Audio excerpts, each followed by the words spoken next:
Welcome to Deep Conversations Podcast, everybody. I am your host, Ryan Stewart, and today I'm here with Blink Boutique's owner, Miss Dia. And Miss Dia, today I want you to give the viewers a rundown of who you are and your lifestyle growing up in the big city in New York.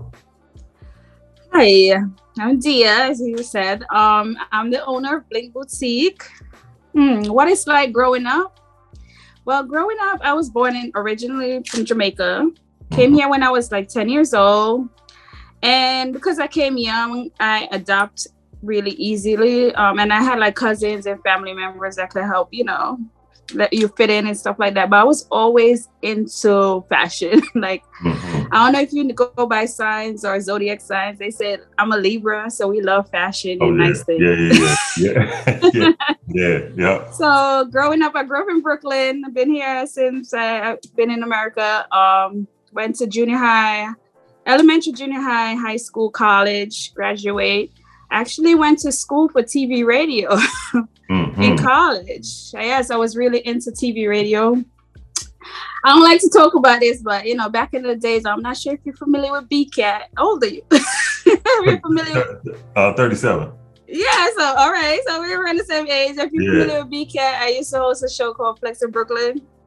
So it was a show that comes on with all the dancers and stuff like that. So I was really into being in front of the camera, being on TV, or even behind the scenes. I was into being a radio host or something like that. But I was still kind of nervous. As you see, even though I've been here all my life, like I still have like a little Jamaican accent. It comes in and out. No, it's cool. So I didn't know if I want to be in front of the camera or behind the camera. So I went to school for that actually. But while I was in school, all my jobs, like I started working from I was like 15, 16. Most of my jobs been like retail. So I getting a passion for retail.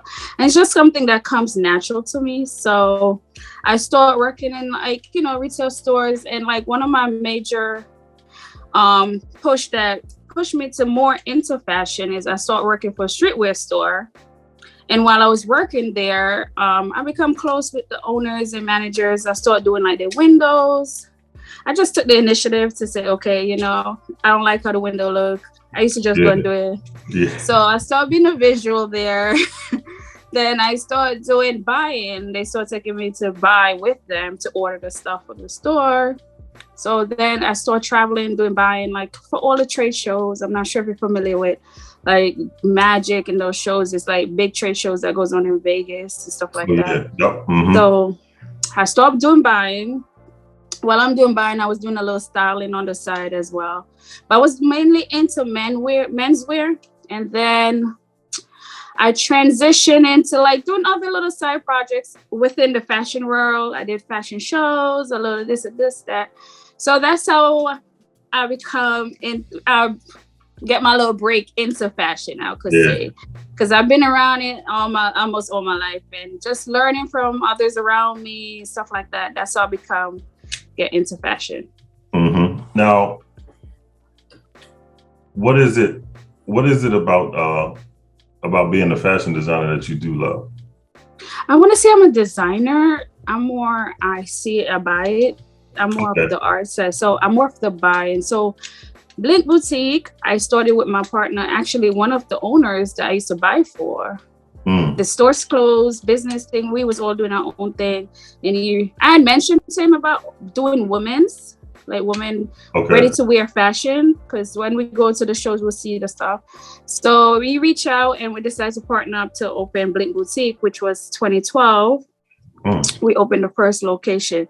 So this is how it comes about, but we more buy ready to wear fashion stuff. So all the stuff that you see on Instagram, Fashion Nova and stuff like that, we bring it to you in Brooklyn. Our boutique is very trendy, very up with whatever fashion is going on. So we have it. If you see online, we most likely you'll come in the store, you could try it on, fit it on, we have it. So that's how I get into it. So I want to say I'm a designer, I'm more a buyer. Whatever I see that's hot, whatever thing, and we make our little stuff here and there to give it a little edge in the store, but most of the stuff is ready to wear fashion stuff. Now you said that you was always always into fashion when when you was younger and stuff like that. And did you pick that up from your mother and your aunts and stuff like that? I wouldn't say more my mom. I would say my aunt. My aunt was very fashion forward. I was obsessed with her. She loved dressing up. She go get her hair done, her nails done. Like that was my little, she going out, you'd be like, yes, auntie. So my aunt was very into fashion. But besides my aunt, it was just something that comes natural to me. Like, my friends always come to me for advice with clothes and stuff like that. I just, I got an eye for it. Yeah. That's what makes sense. I just have a high eye for fashion. That's how I become a buyer, because I would just see stuff and just be like, yes, no, I don't know. It's just something natural to me. Yeah. So that's how I get into the whole fashion thing. And, I like stylish stuff. It don't have to be branded. I'm not one of those branded girls. I'm more like cute, put stuff together, trendy, sophisticated kind of girl, if that makes sense. I was just going to ask you, how would you define your personal style? My personal style is you get different levels. So my everyday just running outside, I might be in some sweatsuits and you won't maybe even recognize me. And then I have my business side. I'm more like, with a blazer and look so thin. And then I'm Jamaican, so I have a little, we call it Ray side, like party side. I will go out and things. So I'm like a chameleon, I adapt to other things, but I'm always me. I don't try to be someone else. I don't go online and say, oh, she's wearing that, so I need that outfit. I go with what works for my body, what works for me, what makes me feel good. So a lot of women being in the store, like a clothing store, see a lot of people come in and show a picture of a girl wearing an outfit and wants the same outfit. Do you look like that girl in that outfit? You got to know what fits your body type, what fits you. So my fashion choices for me is more like, I'm very when I'm outside, I have a child, so I can't be too provocative. I gotta be a mom, but at the same time, I do have a little spiciness to me and stuff like that. My daughter, which is 2 years old, she was going through my pictures, and her dad was like, "You confusing the child because she don't know what mommy she gonna get. Like sometimes I'm blonde, sometimes I'm black hair, ready. I'm a fun dresser, I'm fun. So I like to try new things. I'm not afraid to try like clothes or fashion or hairstyles and stuff like that. I'm not afraid for that. I try anything if I think it will work for me. Yeah. Yeah. Now I seen when I was reading, when I was online reading in your boutique, you opened up another boutique in during COVID. How was that? Because I know a lot of businesses and stuff they struggling. So how was that? How were you able to kind of persevere a little bit, just to keep your boutique open? Well, so what happened is after right at the end of 2019, which was the first boutique that I had, me and my partner, we was like, our lease was up, we was in negotiation. Rents now in New York City is crazy, that. So we decided we gonna have to move and find a new location. So we was in the process of closing the new location. Then 2020 come, we closed January of 2020, I would say, for the old location. And then boom, I start looking at places. I found a new location, got everything approved, signed the lease, did everything, then boom, shut down.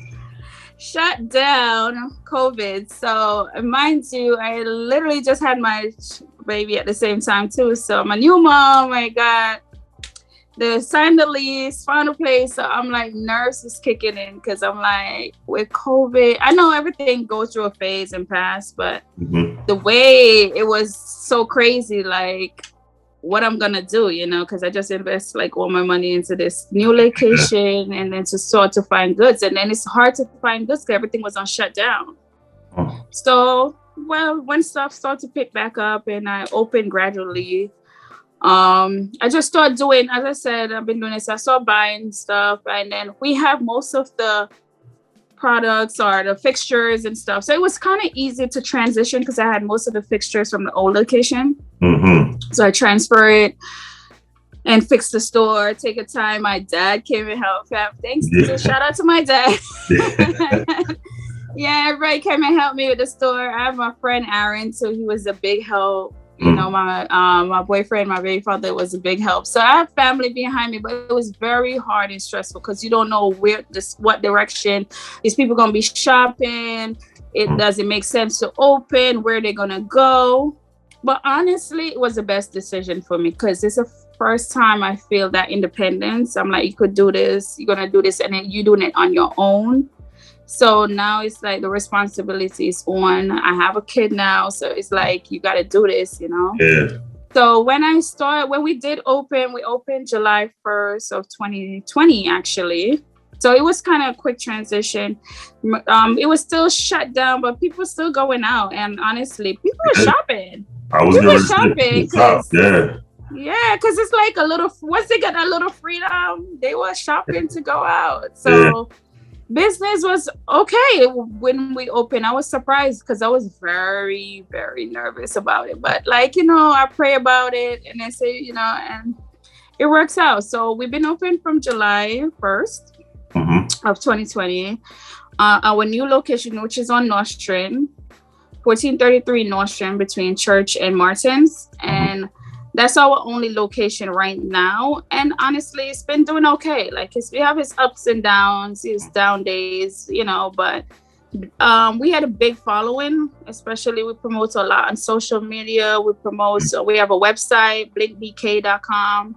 So we've been promoting, try to get our new clientele, but every day, like someone else come like, oh my gosh, Blink, you know, I found you guys and stuff like that. Because what I said, we was like the neighborhood store. So, you know, you have a party, you have something go, like, trust me, they call in, oh, I'm coming, they need an outfit. So I'm just trying to build that memento back and get that clientele back and let the world know that we're back. Like, you know, we're open and ready for business. Yeah.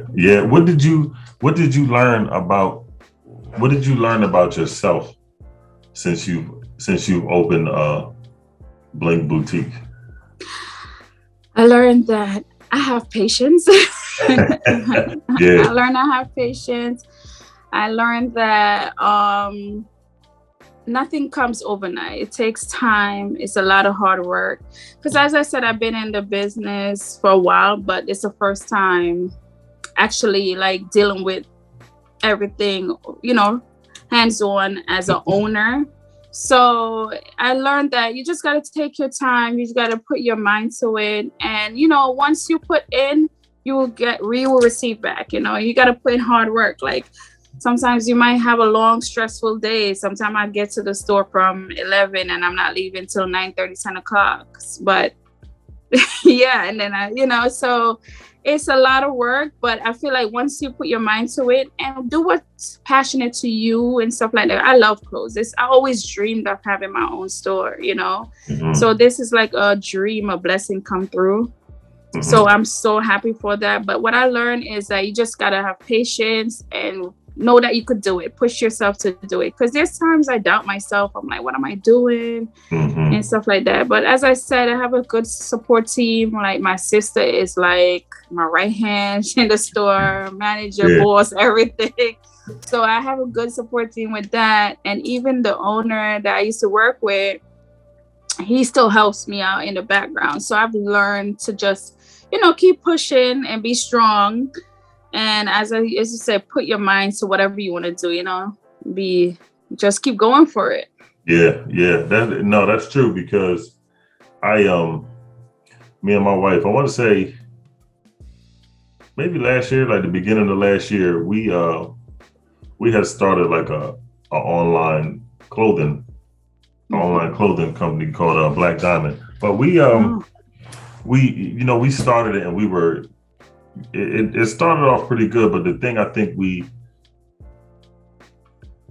didn't understand the business aspect of it, you know what I mean, and how much stuff goes into it. We just thought, you know, you start a business, you get this, and things just start rolling, which obviously in your mind, you know, that's not that's not how it goes. But I mean, the total end of it with the business and doing all that, and the packaging and getting all this stuff together, that's a lot of work. You know what I mean? It's a lot of work. That's why I feel like a lot of, as you said, especially with online. First of all, online you would think it's the easier road to go, but it's not as easy. Like honestly, like having online, like even COVID, I was pushing online because the store couldn't be open, and you would think people would be more online. It's not as easy as you think with online, and it's a lot of work that goes into it. It's a lot of promo. It's a lot of push to go with online, and including the store. It's a lot of work goes into it.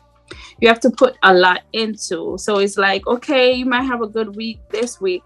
That means you celebrate. You got to take all that profit and put back into the store. Because my customers, as I said, is like most of my clients, they always want something new. They're going out some week and stuff. I have some regulars that comes all the time. So I got to always keep them enticed. I want them to come in and see something new every time they come in. So I try to bring in new stuff at least twice a week, which is like a lot to put up to do. But it's like if I don't have it, I don't want to lose them to go somewhere else. So even if it's not a lot, like if I bring in at least 4 items a week, so to show that we have new stuff, because as I said, you have to just keep going and push.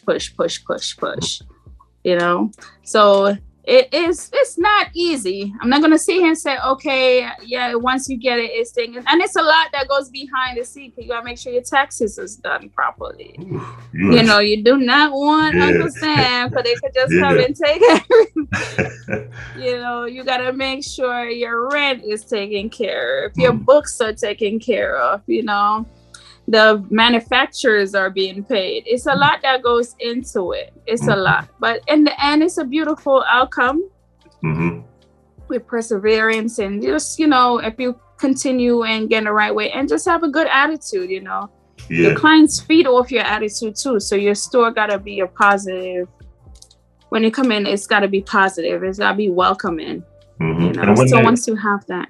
And like you said, when you close the other store, you open this one, and you were saying some of your clients now are starting to find find where you are now. It's because they feeding off of you. You know what I mean? It's like a family atmosphere. You know what I mean? It is a family atmosphere. Yeah. So when they come in, it's always good vibe, and that's good. You know what I mean? That's another. When we were talking off camera, that's what I meant when I said the creativity that we have and just the passion that we have for stuff, because I mean that in itself, that'll keep your door opening. Just a good attitude. Yeah, like honestly, most of our clients come back to us because of the good attitude, because of we being so helpful to them, we being so nice. Most of our, as you said, I become friends. I have like maybe 4 or 5 really good friends that now is like family, and it's through the store. I met them through the store, and like they come to shop, and now we are like besties. So it's just like we call our clients the blink dolls. Because like they come in, they shop and stuff. And then even the older mature clients that we do have, like I just got a text from a client today asking me, how is my daughter, how is everything, she haven't seen me in a while, and I met her through the store. So it is a family. It become like a family business, which is like a good thing.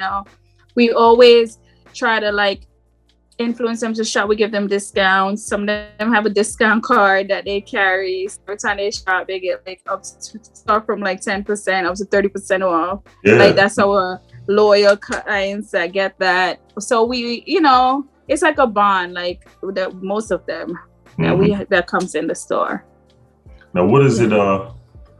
What are your tips for people for growing who want to grow or build a boutique? First, make sure you're passionate about it. Make sure it's something that you want to do. Do your research actually, and look for what demographic you're trying to focus on to get. And make sure, like, it's good if you're trying to do a storefront, try to get somewhere with good traffic. You don't want somewhere that is hard, no trains, no camp, nothing easy, bus, public transportation to get to you. So that's a big step to do. And then try to reach out to manufacturers and stuff that you know that you want to. So get all of that, the eggs in the basket, they would say, first before you even try to start to do that.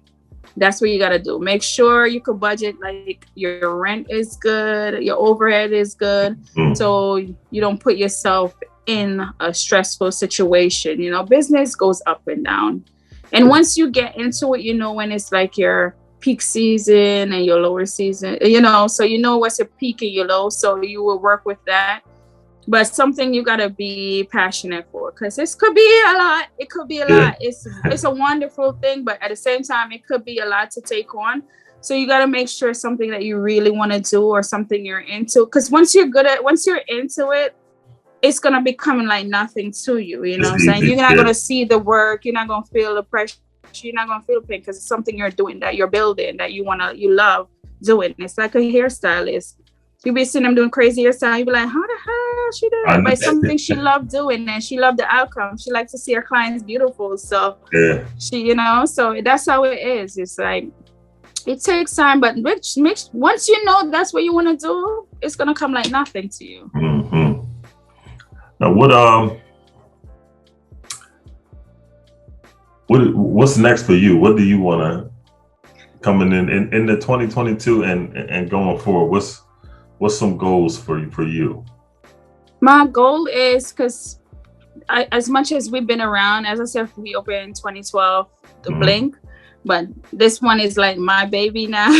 So my goal is to get Blink to where I want it to be, this location. Once this location is where I want it to be, and it's once business continue to grow, and as I said, get it out there, I want to expand.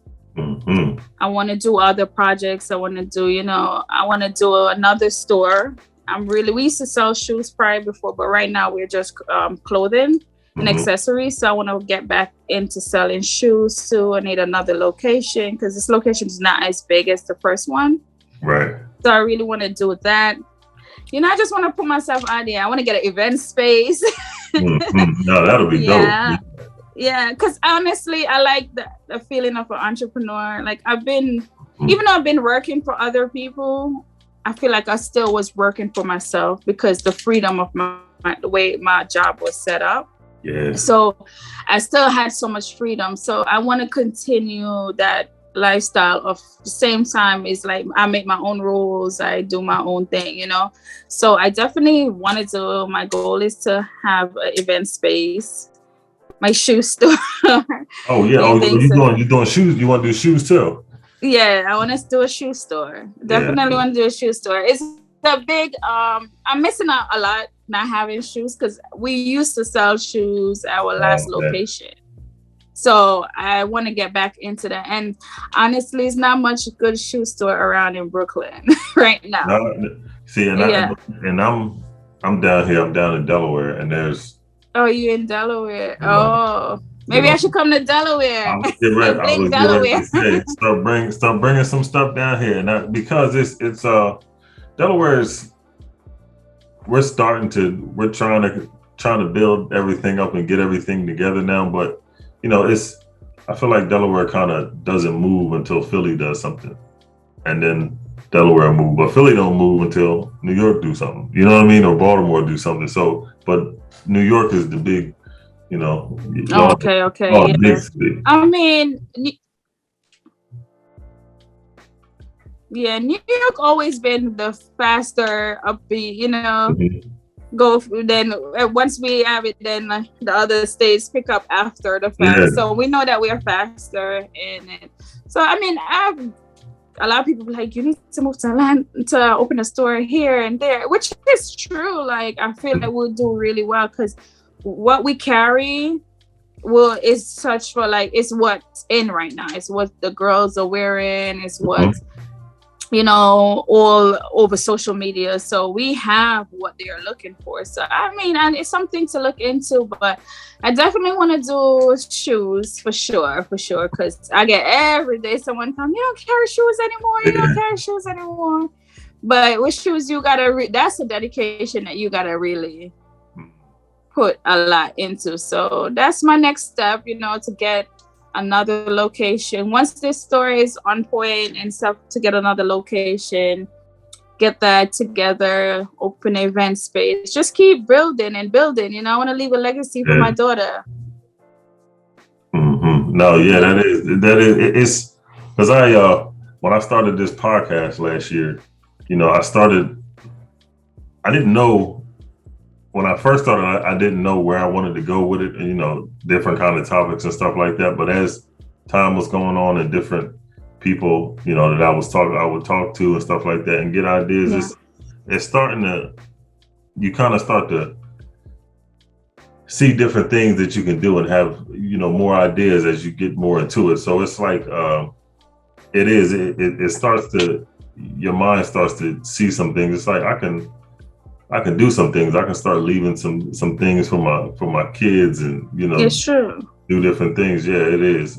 And as bad as, like, I always said, I appreciate the time we had with families. It went over the pandemic because it opened up a lot. I know a lot of people that opened business during that time because you have so much thing and your creative mind comes start working and you're like, I could do this, I could do that. If I had time, I love to cook, honestly. That's another passion of mine. Yeah, see, you got the Jamaican blood, so that's in there, Not every Jamaican cook. Don't let them fool you. Be like, oh, Jamaican, I know to cook. They trust me. I know a few that can. So I love to cook. So I'm like, if I had like more time on my hand, like even during the pandemic, I said I was gonna start catering, cook, and sell food and stuff like that. Because everybody was asking me to make stuff. I'm like, I'm gonna stop doing it for free. I'm gonna start charging y'all. That's my passion. That's my passion. So it's like I really wanted to, like, if I had like, hopefully with everything, if I could get all my eggs and time management, which is something I really need to work on. If I could get all my time and stuff like that, something I would actually get into doing. No, that is cooking is such a. I mean, everybody eats, so it's that business is, and if you can cook, I tell you one thing, that what is it? The jerk chicken. Jerk chicken. That right there. I eat that every single day. Yeah. If you get some good jerk chicken though, like you need some good. You ever been to Jamaica? No, I've been saying I want to go in the next 2 years. I want to get down there. Yeah, you should definitely go. Jamaica's a good vibe. Yeah. Good vibe. You get some real Jamaican jerk chicken. Yeah. Yeah. Now, where can they find you on social media? Well, you could find us at Blink Boutique. It's the location. It's the name of our Instagram, which there's some other Blink Boutique, but it's the red logo. So Blink Boutique at Blink Boutique is a Instagram. Blink Boutique, Facebook also, and then you could find us on our website, blinkbk.com. Okay. And we're located in Brooklyn, on Nostrand, 1433 Nostrand Avenue, between Church and Martins. Because I've been wanting to come down to New York, because it's about to be the summertime. So I'm gonna have to come. I'm gonna come check y'all out. Pop, yeah. Bring wifey, bring your wife. I was getting ready to say, and bring the kids and come on down. Yeah, we can. Yeah, that'll be good. Because I've had some interviews a little earlier with some people from New York, and I've been telling them, they were like, come on down to New York, man, and just come on and hang out. I'm like, yeah, I gotta. Yeah, definitely. Especially once it start getting warm. I don't know what's up with this weather here. It's been like cold, it's warm, it's cold. You come outside with a hoodie or a jacket on, then you gotta just. Yeah, you don't know what you're gonna get. Yeah, it's too much. Yeah. I think I sent you might have been on Instagram. I started following you. So again, I appreciate you for coming on the podcast. Definitely. It was a blessing. Definitely. This is my card, Blink Boutique. There it is right there. Yeah. And then, so I definitely go check you out on it. So you tagged the Blink page. Yeah, I did. Yeah, I started following you. Okay. So I'll go and check it out. Definitely go and check it out. What's your name on the page? It's Ryan Stewart, and then it's _ DCP. Okay, definitely gonna find you. So I appreciate you. Thank you so much. I appreciate you. I appreciate the exposure. I appreciate you talking to me, getting to know me. Yeah. Trust me, it goes a long way. Especially now. We got to support each other now. Push each other. That's what. Yep, there it is, right there. Yep. You're on YouTube, baby.